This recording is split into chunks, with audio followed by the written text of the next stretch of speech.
class, though there was plenty of room for us all. I was the last to get in. The bus was only half full, and I selected a seat at the back, well away from the others. But a tousle-haired youth at once came and sat down beside me. As he did, so we moved off. "I thought you wouldn't mind my tacking on to you," he said, "for I've noticed that you feel just as I do about the present company. Why on earth they insist on coming, I can't imagine. They won't like it at all when we get there, and they'd really be much more comfortable at home. It's different for you and me." "Well, hi there, traveler." "Welcome to the Lighthouse."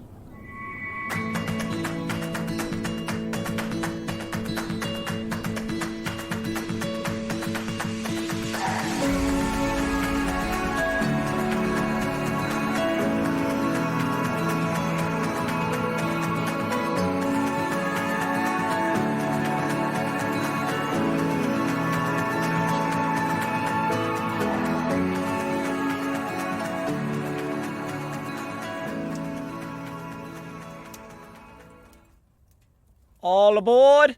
Next stop, the Brightland. Please get in line and take your spot on the bus. We'll be leaving in 5 minutes. Good day to you, traveler. How was that rendition? Did you feel like you were about to get on a train or bus? Maybe it probably sounded more like a train. But we were going for bus stop there.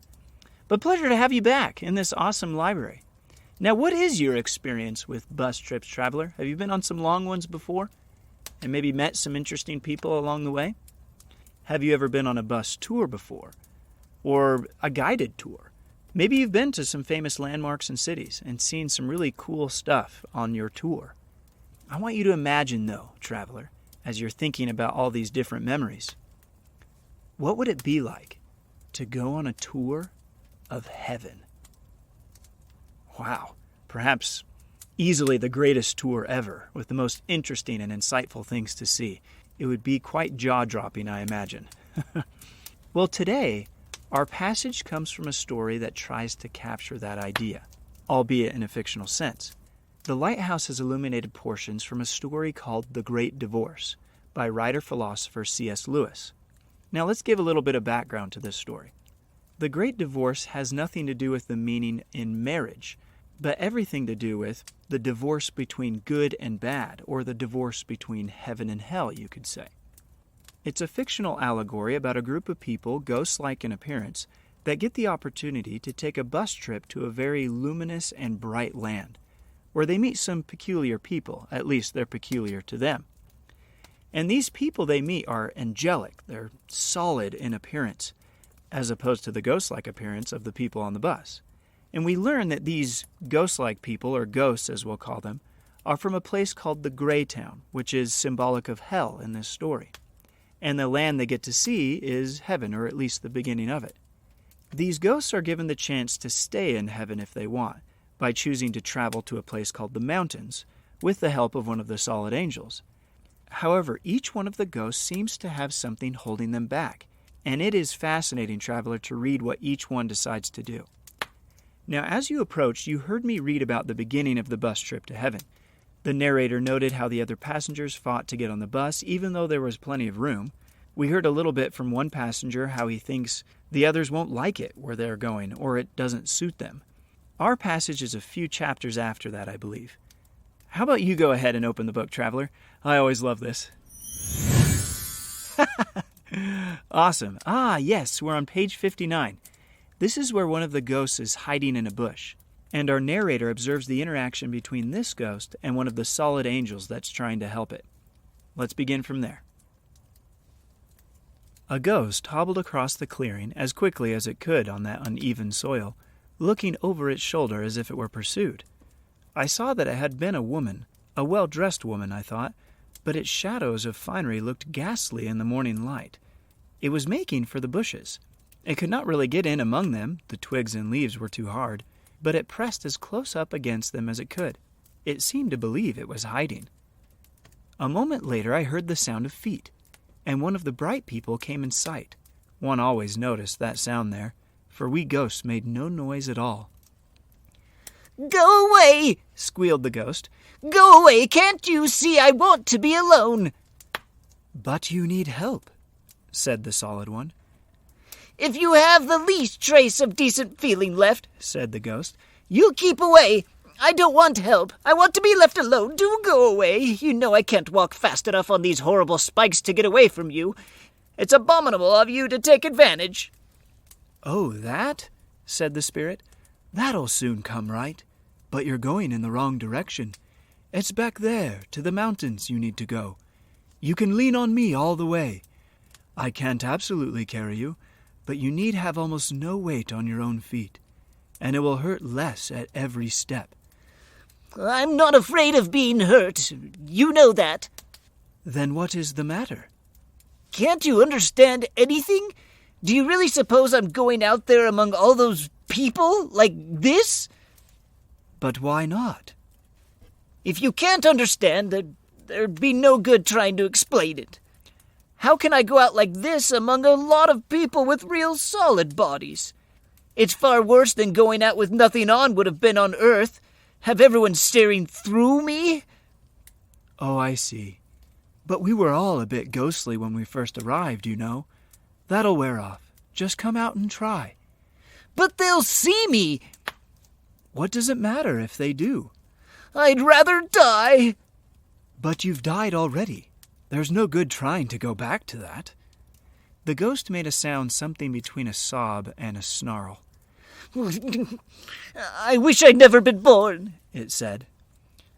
"What are we born for?" "For infinite happiness," said the spirit. "You can step out into it at any moment."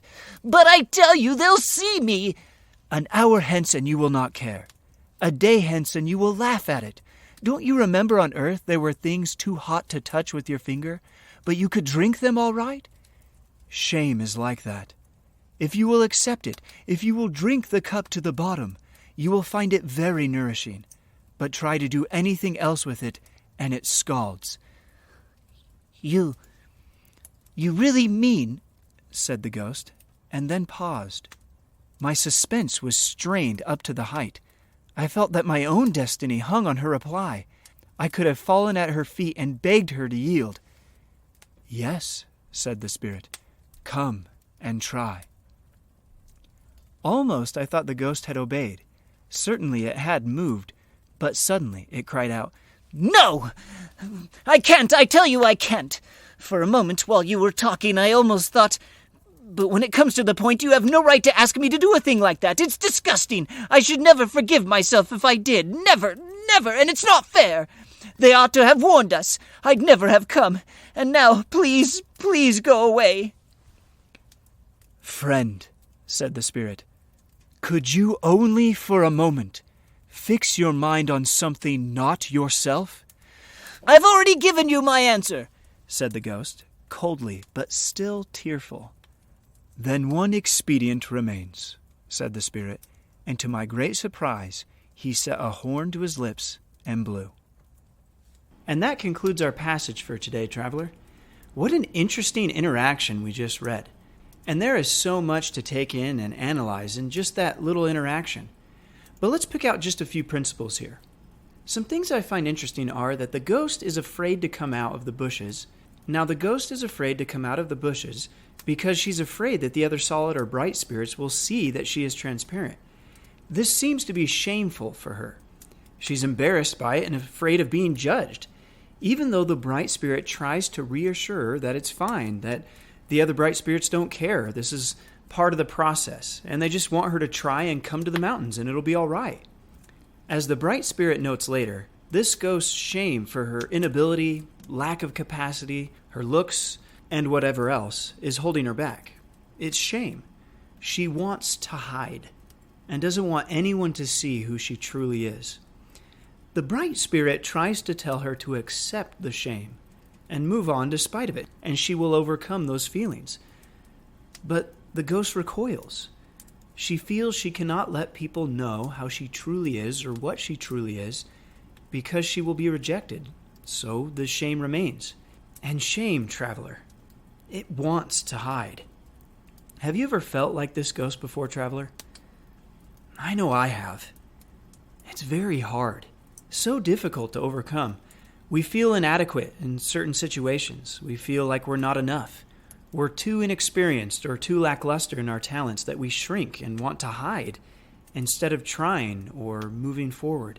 And yet that venturing, that trying, the action of stepping out from the bushes and trusting that voice or that bright spirit that says, it's okay, give it a try, you're enough.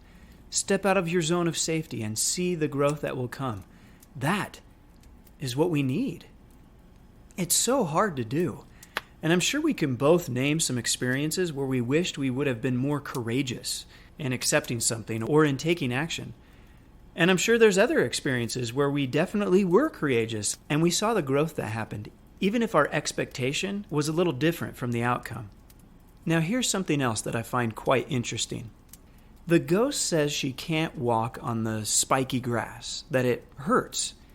Now in the story, the bright land or heaven is solid, and the ghosts, being transparent and ghostly, have a hard time walking on the grass or any other part of the landscape. But we see later in the story and in different moments that the more they walk on it and the closer they get to the mountains, the more solid the ghosts become, until eventually they become real, solid, and bright people themselves. To me, that teaches that if we're willing to accept shame, knowing that it doesn't come from God, and try anyways despite our feelings of inadequacy, or perhaps sharing our shame and talking about it with someone, that we will in turn, figuratively, become more solid, more real, more angelic, you could say, more in line with what God needs us to be as we overcome this trial and these feelings. I don't think it means we will see instant victories all over our life's landscape, but we will see the fruit of our labor. We'll see the blessings of stepping out from our zone of safety, because that zone of safety in many instances may be doing us more harm than good and limiting our growth. Now, one other note. At the end, the bright spirit said that one expedient remained, and he blew a horn. You might be asking, well, what was that about? Well, right after our passage, after the sound of the horn, a group of animals, seemingly answering the horn, they stampede through the bushes, forcing the ghost lady out of her hiding, and she ran. Now, what direction do you think she ran in? The narrator believes, and he wasn't able to see it completely because he too had to run from the stampede. The narrator believes that he saw her run towards the mountains. Now we may have had, and if not, we will have, moments that will spur us to leave our zone of safety. And we can choose to run to the next bush or hide behind the next tree, as that ghost lady could have done. Or we can run and begin our journey towards the mountains. Maybe it's not a run, maybe it's a walk, a slight jog, or maybe just a shuffle. I believe God is more concerned about our direction than he is about our speed. So I believe the Lighthouse is inviting us to take that adventure, to take that step, to trust in God and lean not into our own understanding, as Proverbs chapter 3 verse 5 says in the Old Testament.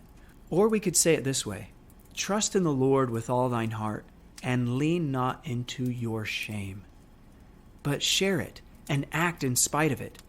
It will die when we do so. So, traveler, let's take the adventure. Let's step out of the bushes and step towards the mountains.